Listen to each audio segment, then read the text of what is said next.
Hey, everybody. Welcome to Sea of Tranquility. I am your host for today, Jamie Laszlo. Looking around the room, and it kind of looks like I'm in the funhouse, doesn't it? Somehow I made it into the funhouse. Sorry, guys. I'm 2 days late. Traffic was a bitch, but I'm here, and I brought my double albums, and I'm ready to go. All right. That's not what we're doing, though, today, is it? No, what we are doing, since it's Sunday, is album homework assignment, but it's Funhouse Edition with Mr. Martin Popoff and Mr. Peter Pardo. So what is happening here is they gave each other an album to listen to for a week or so, and they digested it, and we're back here on Sunday, and they're going to give their review of each album, and we're going to start with Martin, and he's going to tell us what album he listened to for the last week or so and his thoughts on it. Go ahead. Okay, so Pete assigned for me Manila Road, Open the Gates. There you go. And the funny thing about this, I just looked this morning. I thought I'm not going to check if this happens to be in my 80s reviews book, right? Because the crazy thing is, I just checked this morning, and there's like a page and a half, many words on every single Manila Road album in there, right? And for the life of me, I can't remember anything about this record, whether I listened to it, and I gave it a 9 in the book, which is crazy, right? It's got a big long review. And you probably have 3 copies on your shelf. Well, actually, the crazy thing is, I, at this point, don't own a single Manila Road album, which is really bizarre. And I have owned them over the years, but not tons and tons of them. So however I heard it, I borrowed the catalog or whatever, but it's one of these situations where I noticed that this happens a lot. I've heard so many albums and written so many record reviews that I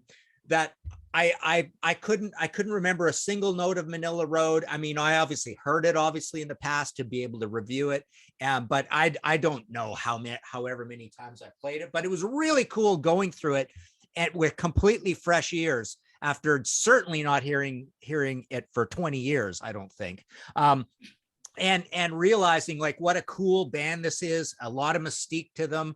So as I sort of looked up, you know, they're from Wichita, Kansas, which is crazy. Started in '77, so they're starting way off in the in the nether zone when there is no metal.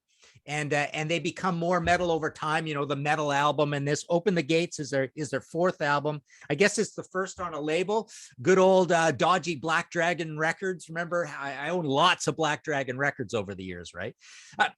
The long story is my vinyl collection has shrunk from 11,000 down to 5,000. So over the years, I've had buddies come by and just beg and buy things off of me and take things off my hands. And I thought, oh, I've got too many anyway. So this is definitely the fate of some of these Manila Road albums, but it was really cool going through it and realizing, and I saw a stat that this was voted by, is it Metal Hammer? Yeah, 2019, they voted it the 6th best power metal album of all time. So obviously, I guess the big thing about Manila Road is that they are at the poverty metal end of things, quietly toiling away, creating a new kind of metal subgenre. This whole mystique of power metal. You know, Manila Road, you always see them mentioned with Cirith Ungol at the same time, as these bizarre American institutions that have a little bit of psychedelia and Hawkwind to them, that sort of thing.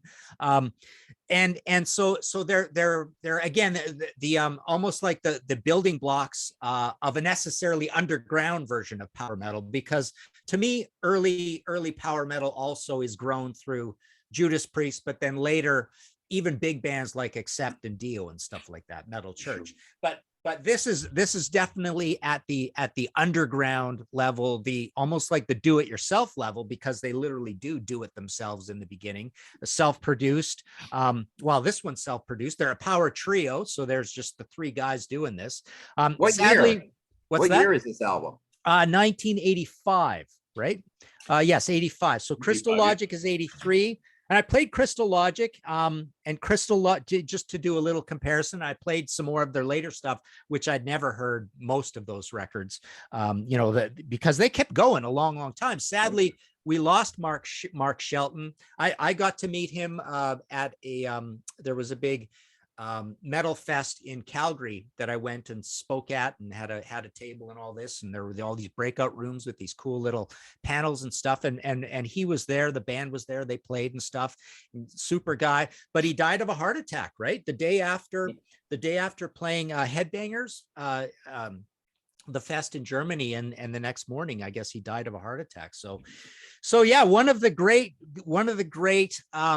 power metal legends, making this underground, almost outsider metal. You could almost talk about them in a way. I guess the other reason we compare them to Sirathungal is the fantasy cover art, and that fantasy thing is a big part of power metal's roots. And again, this is quintessentially American power metal, the version that is that, versus all those bands that were building this in Europe. But really, the European thing is almost like the modern version of power metal. This is again the building blocks sort of thing. So going through this record, I found it to be like, I love how heavy it is for 1985, and how, and they've already established this sort of thing. The production isn't the greatest on it. I thought the production even of Crystal Logic was a little bit better. But I thought the vocals were improved over that, because that nasally thing, I guess, was going away when you get up to Open the Gates, and he's a little more growly and barky at this point, right? But yeah, opens with Metal Strom galloping, kind of like a big wall of sound, but really cool chord changes and melodies. And again, it just feels like they're doing things. It's almost like they're doing some really cool things that you would expect a non-traditional Western countries European band to do once in a while, like a Spanish band or a French band or someone from Poland.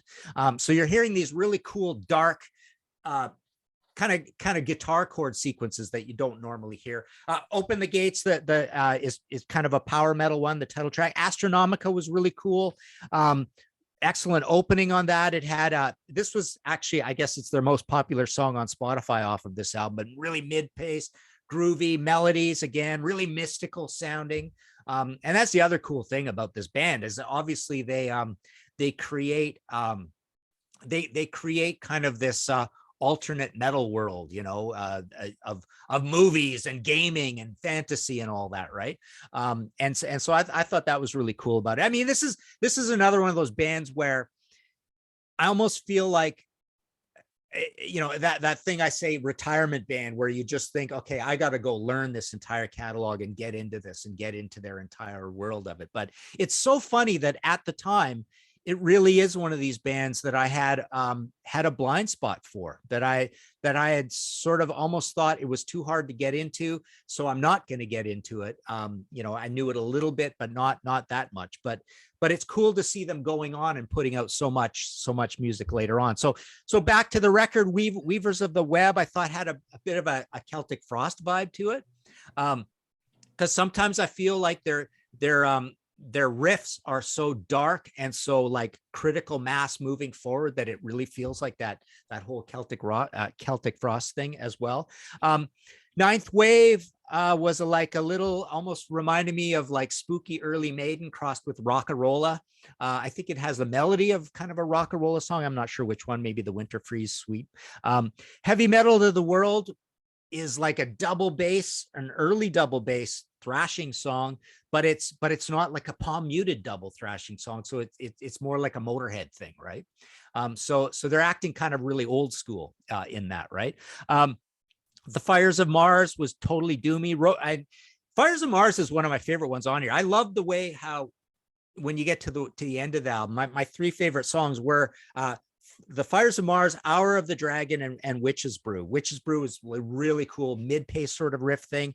And Hour of the Dragon, again, it sounded like a cross between Celtic Frost, Venom, and Accept Flash Rocking Man. So I thought that was a really cool one. Road of Kings is like the rip roar and biker tune on it.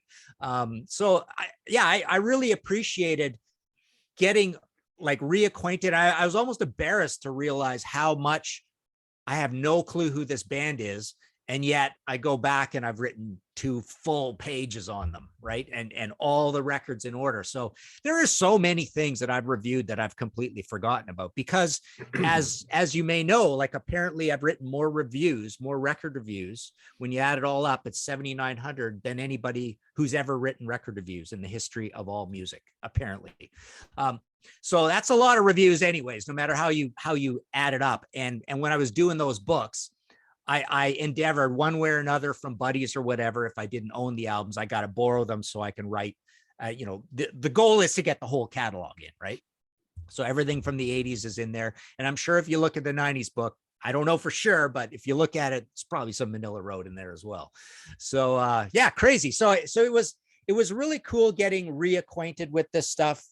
It feels a little bit like that whole nostalgia for something you missed, because I'm supposed to know everything about 1985 and I certainly didn't. So there you go. Thanks for assigning me Manila Road. So would you say that 9 you gave it holds up? No, it's a little bit again of that concept of you had to be there. So I would go 8 at this point. It still has got to be one of the best ones. Right. And I don't know how it ranks. I wonder how the deep state fans rank all these records. Like, did you assign me the biggest one that everybody loves the most, or what do you think? I basically, it's a top 3 for me. And so I wanted to give you one of the 3. And there are times where this is my favorite. So I figured this is a good place to start. Okay. Open the Gates is by Crystal Logic. Open the Gates is this album. Crystal Logic, by a lot of people, is considered their masterpiece. I would say if it's not their masterpiece, it's their number 2. For me, Crystal Logic and Open the Gates are generally the 2 that I kind of favor. But the whole catalog is really strong. I mean, it's amazing how these guys went for so long. And like a lot of their later albums are killer, like really good. It's one of those like stuck to the style too, right? I mean, that's the amazing thing. Like I sampled a bunch of that stuff. I'm going, wow, this is like authentic Manila Road. So yeah. And they had this, like, you mentioned, on a small label. Production is never great on any of their albums. Mark's vocals are kind of a take it or leave it for some. He's got a really weird, unique vocal style, but man, the songs are great. He's a killer guitar player. And just a guy who just invented all these really great riffs. And they were just a really, really unique band that I think just most people heard of them, but so few people actually knew who they were and actually listened to their music. And just for decades, they kept pumping out, one solid album after another. And it's one, you mentioned the whole retirement band thing and you had to be there sort of thing. I think anybody who's like a really true metal fan who somehow missed these guys, I think would really love to spend a couple of weeks with the catalog and discover something really, truly great that they never, spent time with before. Yeah. I heard them, and to be honest, I didn't even know what genre. Right. Yeah. Just this band you always saw pop up. Right. I mean, I didn't start listening to them until way after, I don't think I started listening to these guys till the late 90s, early 2000s. So for me, I came late to them as well. Yeah. So Martin, assuming you owned this album and sold it to a buddy, is this something you would rebuy? That's a whole nother complicated thing. I have so many reasons not to be keeping on acquiring physical. That absolutely not.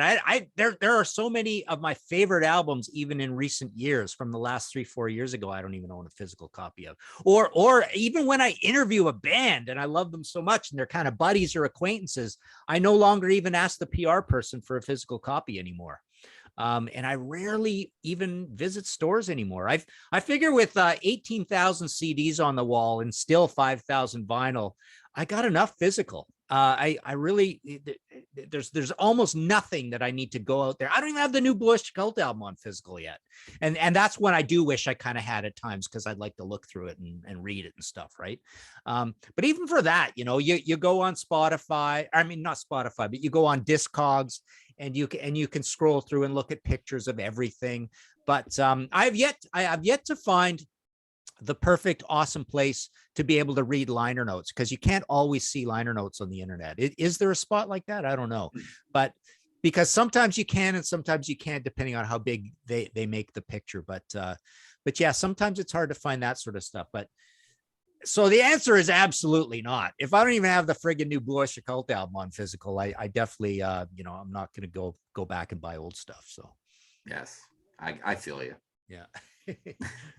And All right. back to Martin's point before, Oh. you know, Martin was talking about how he's, you know, reviewed about 8,000 albums over his career, and sometimes you completely forget stuff that you reviewed and obviously listened to a bunch of times, you know, 10, 15, 20 years ago. I totally feel that, because that's happened to me. I'm probably not that far behind you. I'm probably like around the 6,000 range or something like that, which is ridiculous when you think about it. But it happens all the time where someone asks me, oh, did you ever hear this album by blah, blah, blah that was released in 2005? And I'm like, it doesn't sound familiar. No, I'll go check it out and I'll listen to it. I'm like, seems kind of familiar. And then I'll go on Sea of Tranquility. I'll see that I reviewed it back in 2005. I'm like, oh, you know, you can't remember it all, right? It's impossible. Absolutely impossible. So yeah. All right, Pete. So what did Martin give you? I'm very curious. All right. So Martin gave me an album from a band that, quite frankly, I had never heard of before, other than hearing Martin talk about them occasionally. And they were a band from Chicago. And I don't know how many albums they actually put out. And I think, was this their debut, Martin, or the second album? 2. They only had 2. They only had the 2. Okay. So the album the band is called Hounds from 1979. And the album is called Putting on the Dog. There's the first one. There you go. Not a punk album. Right. Despite what it looks like. Yeah. Yeah, I really didn't know what to expect here. You know, Martin kind of throws their name out there in certain spots, and I originally thought they would be kind of like a punk or a post-punk band, but boy, was I surprised, because they're not really that at all. So we got 10 tracks on this particular album, and let's go through the tracks here. So for me, it did not get off to a good start. So I think I must be hanging around Martin way too much, because I'm all of a sudden, the last couple of months, I'm starting to really get tired of cover songs, right? So they start off the album with Do Wah Diddy Diddy, their cover of that particular song. And I never liked that song at all. And I can't say I like the song even more with Hounds doing it on this album, although they do the song their way. And they definitely try to do something different with it, which I can commend quite a bit. But yeah, why start off an album with a cover song? I don't know. Anyway, what, do they slow it down or something? No, it's pretty rocking, and it's fast, and they mess around with the chorus a little bit. So it's, I mean, obviously you know what it is, but you know, at the end of it, I was kind of like, all right, they did something different with it. I kind of can get on board with that. But I still would rather hear them do their own shit. And as I'm going to mention as we go through this album. So track number 2, Angel of Fire. Really cool song, actually. Completely different than the first song. So here it's kind of like power pop meets like AOR meets hard rock. And I'm thinking like Cheap Trick, Stars, maybe Little Angel. Got some nice guitar riffs and nice solos. And the chorus is really catchy, kind of a fun track. I was like, wow, that's not what I expected here. Again, I went in with this is going to be like kind of like a punk or a post-punk album. And so far, I'm not getting that at all, which is good. Track number 3, cover of Under My Thumb. And I'm like, God, 3 songs in, we got 2 cover songs already. I'm like, man, I'm you know, but it's kind of fun because they take this Stones classic and again, they kind of new wave and power pop it. So it's almost like, I get a Cars feel a little bit, which again, I'm kind of pleasantly surprised of here. But again, first 2 out of 3 covers, I'm like, oh, geez, I hope there's not more of this. So track number 4, Gotta Find a Way to Meet You. Again, kind of power poppy, kind of had that Cars feel, specifically like the first 2 album. Rocks a little harder than the Cars, though. This is not one of my favorites here, but this one has a really strong hook. It's catchy as all hell. And I'm like shocked that this wasn't like pushed big time on the radio. And maybe it was a single, I don't know, but it wasn't really my cup of tea, but the song is so catchy. All I kept hearing was like, man, that would have been a 1979 summertime hit on the radio. So here's where it gets really interesting for me. The next track, The Moth and the Fire. Totally changes pace of everything that comes before it. This is like this moody, theatrical kind of ballad. I'm hearing Queen, I'm hearing Meatloaf, I'm hearing Angel, awesome piano, great guitars. The vocals are just absolutely sumptuous. and it just drifts and floats, and it's got lots of drama and emotion to it. Might be my favorite song on the album. I would like to hear more of this. Really just kind of epic sounding. And again, complete about face from what came before it. Next up, Working on My Cool. Another really strong song. Again, reminds me of Angel. You got this proggy opening with all these keyboards and synthesizers. Then it turns into this like glammy power pop upbeat track that again reminds me of the Cars' first album, and maybe a little Tubes. I hear a little Max Webster in there. Another killer song. Love these two songs. Might be my favorites. Track number 7, Horses. Pretty interesting song. Again, really different. Now all of a sudden you got these slide guitars. It sounded like Foghat a little bit. I'm like, wow, where'd this come in? And then it changes gears. You got synthesizers and these funky rhythms and quirky arrangements. Really strange song. Kind of almost doesn't fit in everything else, but I really dig it quite a bit. Spiders. Quirky track. Again, has that kind of theatrical feel from The Moth and the Fire, which I kind of liked. I'm hearing this time though, it's almost like it has like an English sound to it. I'm hearing a little Sparks. I'm hearing a little 10cc, maybe a little Supertramp. Yeah. Martin's not, so I guess I'm not that far off here. I like it. Really good, intricate arrangement, and it's very proggy. I kind of dig it. Again, Spiders, Moth and the Fire, and Working on My Cool, total winners here. And then track number 9, let's do another cover. Sure, why not? Who'll Be the Next in Line? Kind of like a more obscure song by the Kinks, but it's really rocking. The guitars are cranked up. The vocals are really fun. It's all done their style, and I think, I'm kind of getting on them a little bit for having 3 covers on this album, but they do it their way. They're not just direct replicas of the original songs, which I think is cool. And for most people, Who'll Be the Next in Line is not a very well-known Kinks song. If you're not looking at the liner notes, you probably wouldn't even know it was a Kinks track. I think it's fun. The only song I was not able to listen to because I couldn't find it anywhere was Along the Line. But I think I have enough to kind of, make my synopsis of this album. So if you're ready, I'll do that. What did you think of the production? I liked it a lot. Pretty extreme, eh? Like really, really glossy and strange. And that's the thing that really gets me about this record. I mean, and I agree. I mean, I Working on My Cool and The Moth and the Fire, and even the Who'll Be the Next Line and Angel of Fire. So Angel of Fire and Who'll Be the Next Line are the metal tunes on it, right? But Working on My Cool is I just think I'm amazed that isn't a massive hit for somebody. It's just so well done, right? So, yeah, I mean, I don't know who produced this album, but it sounds like an album from a really big band. Yeah, like Jeffrey Lester did it. Confident and sure of themselves, and probably thinking, man, this is the album that's going to take us places. And obviously that never really happened. But I don't know. I will say my summary of the album, half this album I really like a lot. The other half I'm kind of indifferent to, but that's just because, almost half the album is cover songs. And as good as their original material is, where's the rest of the original material, man? Because I think like a full album of all their own songs, and this is a classic, right? So good point. I enjoyed it. Like I said, half of it I really, really liked a lot. The other half I'm kind of like, all right, I wish there was something different here. But I like, again, I talk about this a lot here on the channel. It's like sometimes you have these albums where, maybe only 3, 4, or 5 songs out of 10 you really love a lot. And the others you're kind of like not that into, but because those other songs are so damn good, it, makes you think higher of the album as a whole than maybe you would if you were, really putting a lot of stock in all the songs total. Yeah.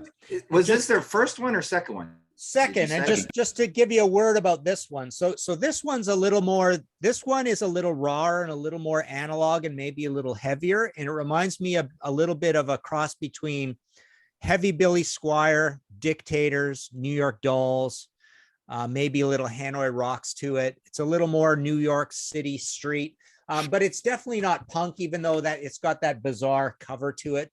And, looks like a female Lou Reed. Yeah, but this is what the band looked like back then. There's no pictures on the second one, right? And then look at that. I mean, looks like friggin' John Lawton. Yeah, big right? time. and there's a good band shot. So that's what they looked like in '78. Just a bunch of long-haired rockers. And I don't know what they looked like in 79, but no one went on to do much of anything. The leader of the band, John Hunter, the lead singer, he went on and had some minor hits as a solo artist later on, a little more of an AOR guy, but nobody else really did much of anything. And yeah, Chicago band, which is quite bizarre.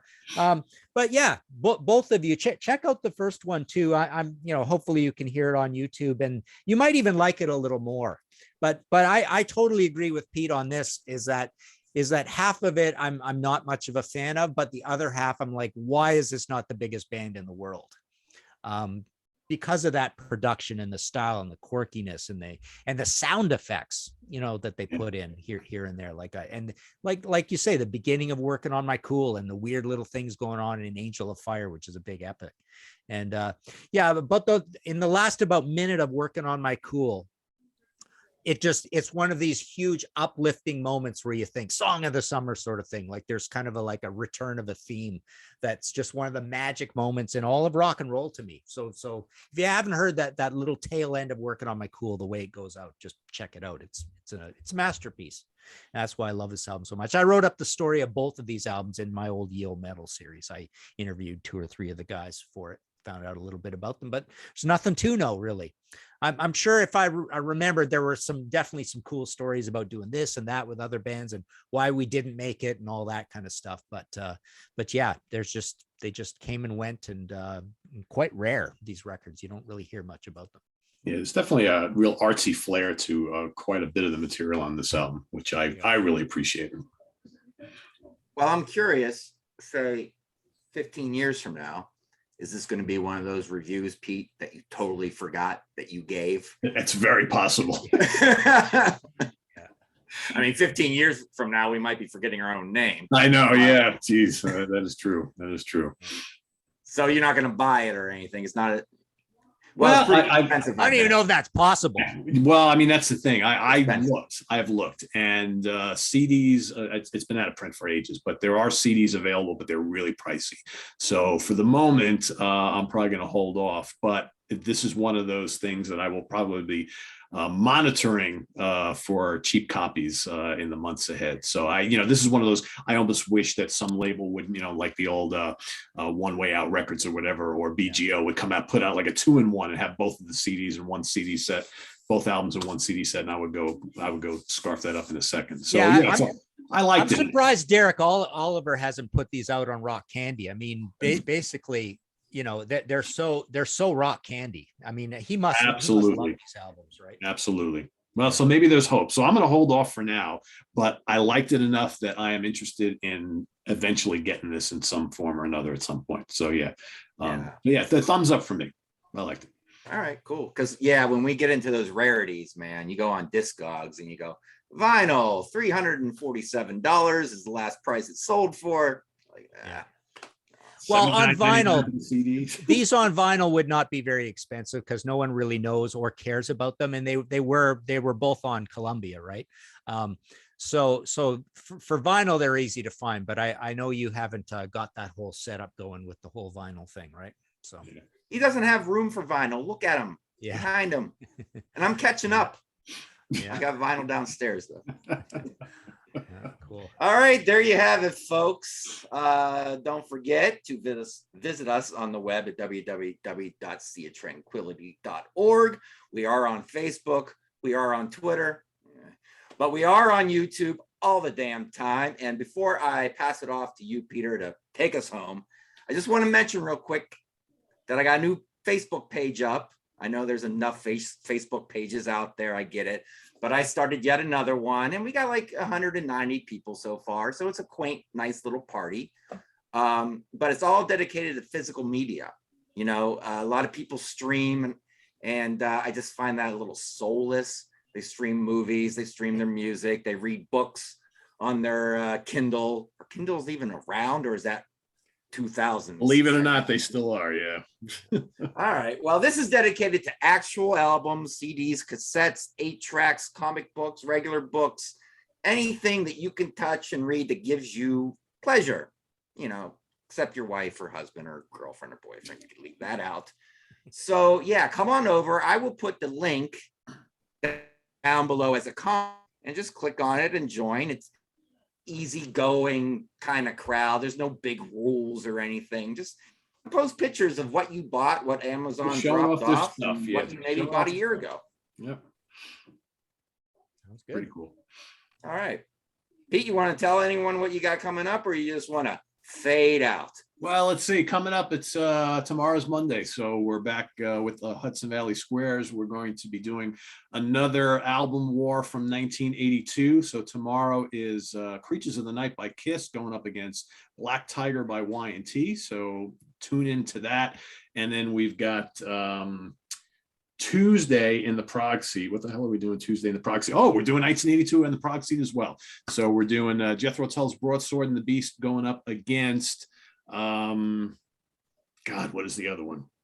I'm drawing a complete blank. Rush Signals. That's happening Tuesday night. So then Wednesday we got new album reviews, including this, new Tony Martin, new Lana Lane. We got all sorts of good stuff here. So that's coming up on Wednesday. Thursday is the Monsters Den, Lucio Fulci, favorite Lucio Fulci films. And then Friday morning, Martin will be back on Friday. So Martin and I are going to be talking about our favorite reunion. So that's coming up on Friday.